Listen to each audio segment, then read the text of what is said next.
to welcome the Force. He had closed his eye and let the pain diffuse into light, the blood sticking to his skin, a warm reminder of the life he was leaving. It drained out of him, and he listened to the Force.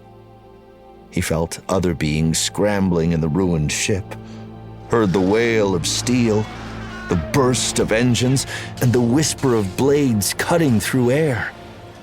The Force all around him.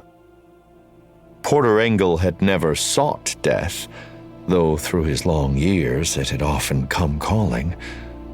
But now he could welcome it through the Force.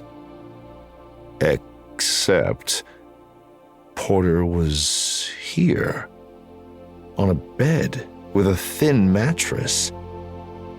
It gave, oddly, like a material pulled over metal bars. A cot. His head throbbed, and his shoulder tingled. There was a noise he should be able to recognize. It was familiar. Rhythmic. Oh, by the Force, his body ached. He was alive. Not quite ready to open his eye, Porter let his breath deepen again and internally studied his situation. He wore what felt like a thin, clean robe. He smelled medicine and a soothing, astringent smoke, like incense, maybe. No shoes on his feet. No eye patch. A bandage was wrapped on his left shoulder where Weiss had stabbed him. He could move his fingers and toes. All told, not a bad summation.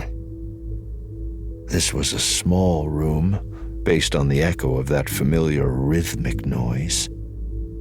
Oh, it was only music. Someone in the room was playing some kind of harp, though not especially well. As Porter focused, he heard the sound of breathing and the ruffle of clothing. A distant, muffled thrum of life outside well-insulated windows. So a city, perhaps.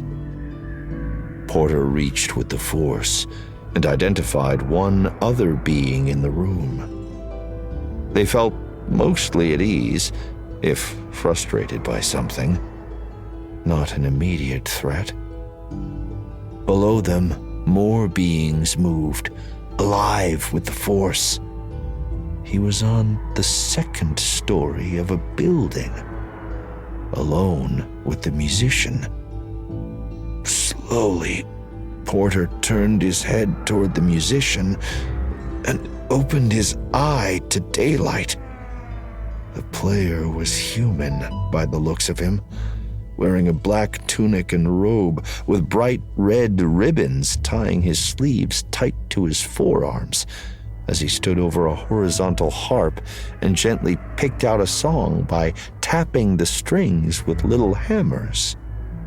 Concentration pulled his young, handsome, tan face into a frown, and strands of black hair fell from a messy top knot. The human looked harmless, and Porter's wounds had been tended, but better not take chances. Carefully, Porter settled himself and welcomed the Force toward him.